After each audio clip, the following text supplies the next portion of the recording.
Depuis plus de 24 heures, le Centre de tabulation des votes, le CTV, a commencé à recevoir des procès-verbaux de départements dans l'Ouest et le Sud-Est et les opérateurs ont démarré avec le processus de saisie.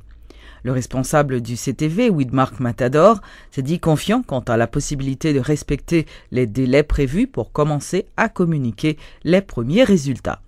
Métropole, qui a effectué une visite du site, a pu constater la présence de candidats et d'observateurs internationaux.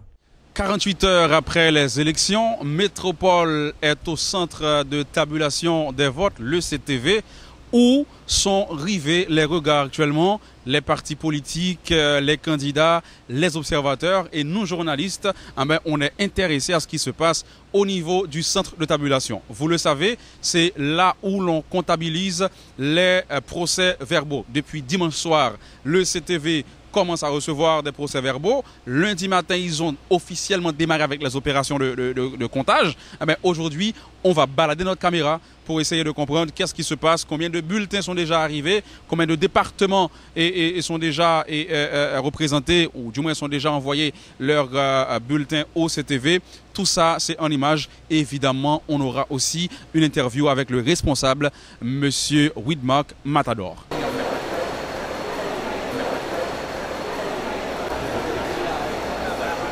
Des candidats commencent à visiter le centre de tabulation. Des candidats au Sénat, la députation sont là pour observer comment est-ce que ça se passe au niveau du centre de tabulation. Vous le savez, l'intérêt aujourd'hui se trouve ici avec les procès-verbaux qui arrivent par moment. Mais il y a des principes pour avoir accès au centre de tabulation. Il y a des interdictions, vous le voyez, pas de téléphone, pas de stylo de couleur bleue, pas de boisson, pas d'armes à feu. Donc c'est vraiment contrôler l'accès au centre. Et chaque candidat doit porter un gilet pour avoir accès au centre. Donc, le responsable essaie au maximum de contrôler l'espace et il y a possibilité que les mandataires puissent observer. Les observateurs nationaux ou internationaux peuvent aussi avoir accès au centre, mais vraiment avec des disciplines et des restrictions. Dans un instant, les chiffres avec M. Widmark Matador.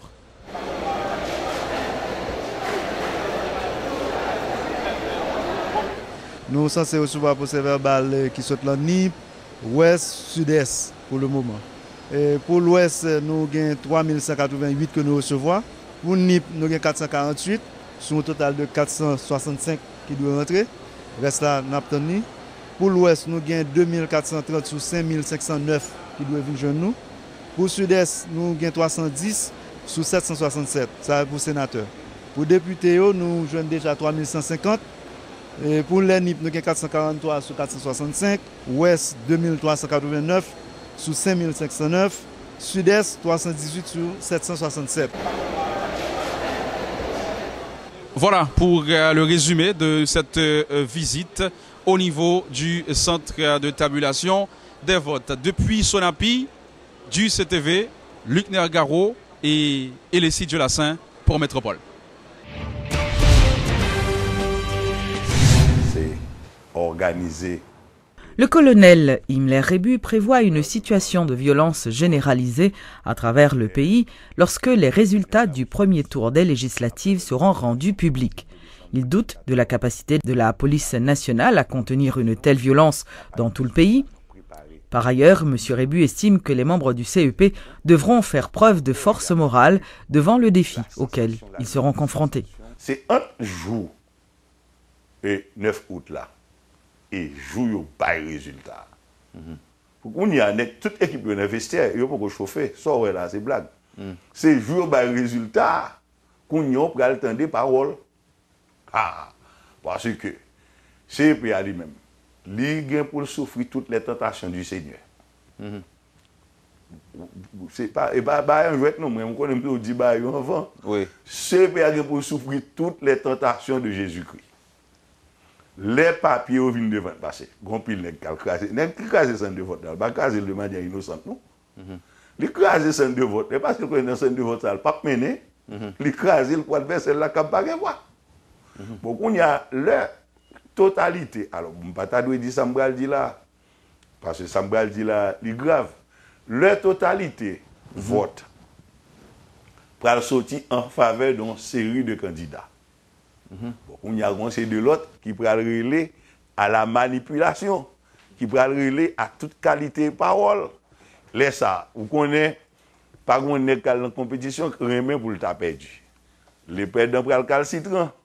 Gen nèg yo même, yo protester, yo pral passer par les voies légales, yo connaît passer par les voies légales pour protester ya, sont demi-blagues. Donc gen nèg qui pral utiliser méthode yo connaît, là où pouvoir est armé a chapé dans me tout bon. Peut-être y a vinn chaud, y a vinn fou. Est-ce que police nationale a capacité pour contrôler tout territoire et en une ambiance de violence, de réclamation violente de pouvoir? D'ailleurs, vous entendez, on série de partis commencent à se réunir, il n'y a pas de cap réunis. Pour des cap gain. Non, alors moins représentation dans l'élection, mais il y a cap réunis pour y aller contester. Là, on vient contester, il y a des unis. Des partis et regroupements politiques, dont la Fusion, Rama Haïti ou encore Fonmi Lavalas, exigent la mise en place d'une commission mixte, CEP et partis politiques, afin d'évaluer les législatives du 9 août qui ont été émaillées de violence. En conférence de presse ce lundi, Rosemont Pradel du parti Fusion et Varnel Durandis de la plateforme Rétablie Haïti ont affirmé que plus de 45% des centres de vote sur l'ensemble du territoire ont été saccagés, soit une différence de plus de 40% par rapport aux chiffres révélés par le président de l'institution électorale, Pierre-Louis Opon, qui n'a fait mention que de 4%. Dans cette note de presse conjointe, les partis, regroupements et personnalités politiques signataires se disent indignés par les événements, estiment-ils, prévisibles qui ont marqué le scrutin du dimanche 9 août. Qualifiant le premier tour des législatives de catastrophe qui aurait pu être évitée si le CEP ne s'était pas montré entêté, ces structures politiques rejettent en bloc le satisfecit que s'accorde le Conseil électoral suite à la tenue de ces joutes. Rosemont Pradel est le secrétaire général de la Fusion. Lorsqu'on CEP qui fait un naufrage pareil, donc l'a cherché justifier ça que fait. Par contre, côté le prend 4%, parce que nous-mêmes, avec les rapports que nous gagnons sur le département du Nord, le département du Nord-Est, la Tibonite, bas et haute à Tibonite, le plateau central, dans l'Ouest, côté nous y est là, que nous-mêmes nous t'ai vérifié, nous combien centre de vote qui crasait là au niveau de l'Ouest, nous gagnons au niveau Sud et Nord-Ouest. Donc nous-mêmes, chiffre par nous, plus de 45%, 45,3%. Les partis et regroupements, embarrassés par la façon dont les législatives se sont déroulées, estiment nécessaire qu'elles soient évaluées avant même la publication de leurs résultats. Ces derniers recommandent qu'une commission mixte composée de représentants de partis politiques, de la société civile et du CEP soit chargée d'évaluer le scrutin et de proposer des solutions susceptibles de garantir, selon eux, la suite du processus électoral. Et sur ce point, le leader de la formation politique Rétablie Haïti, Varnel Durandis, est sans équivoque. Je dis à m'entendre malheureusement qu'il y a parlé d'un employé qui a une responsabilité dans la question mandat pour le parti politique, mais c'est employé conseil électoral, c'est employé parti politique. Donc, responsabilité fondamentalement, c'est le conseil électoral qui gagne. Donc, le conseil électoral a reconnaître lui-même que la situation pas propice pour organiser l'élection. Donc, il reconnaît ça aujourd'hui. Donc, si nous demandons de création de commission, c'est tout simplement pour rétablir la vérité sous journée électorale. Une commission d'évaluation électorale, mais quelle méthodologie cette structure appliquera-t-elle pour ne pas être soupçonnée de partialité? On ne sait pas trop. Toutefois, Rosemont Pradel se veut optimiste. Ou pas capable de définir les procédures d'évaluation, puisque c'est une commission. Si c'est une commission, une fois que nous sommes d'accord avec l'idée de commission alimentée, et là, ça, nous allons choisir entre nous-mêmes quelle méthodologie qu'il faut appliquer pour évaluer alors ces élections-là.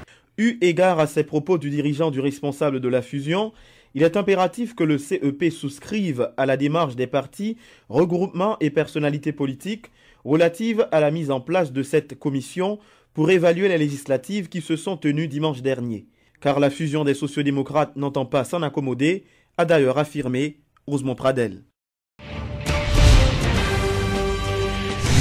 Le parti Rassemblement des démocrates nationaux progressistes, le RDNP, recommande l'annulation du premier tour des législatives à cause des violences qui ont émaillé ces joutes. Myrlande Maniga s'est prononcée une fois de plus en faveur de la mise en place d'un gouvernement de transition dans le pays. Les résultats sont là. Un lamentable échec. Des bureaux sans liste de votants, incomplets ou mal préparés, arrivée tardive de matériel et surtout cette gestion tortueuse et apparemment voulue des mandats, de sorte que la plupart des candidats n'ont pas cessé de se plaindre et de réclamer tout au long de la journée ces mandats qu'ils n'avaient pas reçus et ils se trouvaient ainsi dans l'impossibilité de veiller à la régularité du scrutin et à la protection de leurs intérêts. Au nom des positions morales et politiques que j'ai toujours assumées, je fais appel aux citoyens conscients, lucides et révoltés par ce qui s'est passé le 9 août dernier, afin qu'ils se ressaisissent, afin qu'ils disent non à cette insulte à notre dignité de peuple. Unissons-nous pour manifester notre détermination à ne pas cautionner cette ignominie par un silence et une passivité qui assassineront une fois de plus nos espérances et enterreront les idéaux démocratiques. Remarqué que pour nous-mêmes, élections... L'Observatoire citoyen de l'action des pouvoirs publics en Haïti, l'OCAP, dit être déçu des législatives par rapport au taux élevé d'irrégularité observé et les violences qui ont entaché le déroulement des opérations de vote. L'Observatoire a demandé au Conseil électoral provisoire de tirer des leçons de cette expérience chaotique afin de garantir la crédibilité du reste du processus. Par ailleurs, OCAP déplore l'absence de structure visant à faciliter la participation des handicapés dans le processus de vote dimanche dans au moins 5 départements du pays. La mission d'observation électorale de l'Union européenne, MOEUE, a présenté ce mardi le bilan du travail réalisé lors des élections législatives. Selon les observateurs, 60% des bureaux de vote étaient accessibles aux personnes à mobilité réduite, mais en grande partie, les centres de vote ne disposaient pas d'espace suffisant. Ils estiment également que le secret du vote n'a été garanti que dans 36% des bureaux.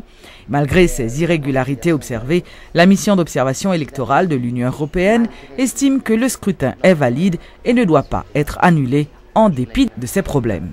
Après la mission d'observation électorale de l'OEA qui a tiré un bilan positif de la journée électorale du 9 août, c'est au tour des observateurs de l'Union européenne de qualifier la tenue de ces législatives de pas positif pour le pays. Dans son rapport préliminaire, la mission de l'UE note que 60% des bureaux de vote observés étaient accessibles aux personnes à mobilité réduite. En revanche, dans 36% des centres, le secret du vote n'a pas été garanti compte tenu de l'insuffisance d'espace de la grande majorité des bureaux de vote.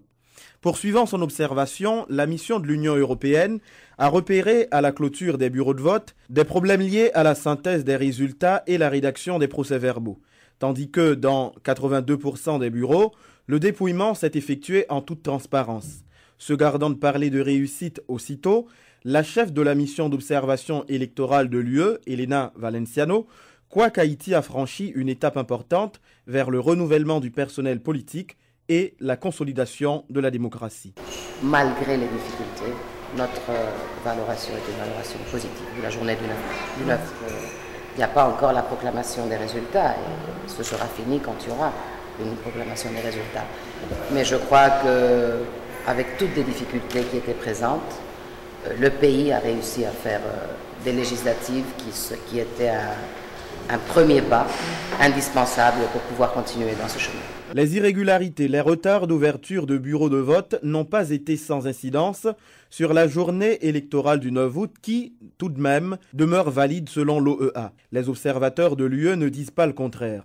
Toutefois, la chef de la mission reconnaît que certaines choses sont à corriger et en guise de recommandations, elle propose. Les recommandations ont comme but de faire plus facile aux gens d'aller voter. La valeur de la démocratie, c'est que les gens expriment leur voix. Notons que l'Union européenne, qui en est à sa première mission d'observation des élections en Haïti, avait déployé 60 agents sur l'ensemble du territoire. Ces observateurs ont visité 253 bureaux de vote, ce qui représente soit 2% du total.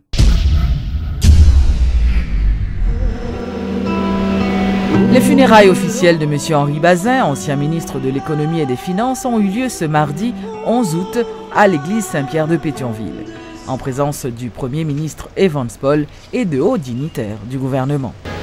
En ce moment où disparaît le visage de Henri Bazin qui nous était cher et familier, c'est vers le Dieu de l'espérance qu'ensemble nous nous tournons, confiant-le à la miséricorde de son Père et notre Père.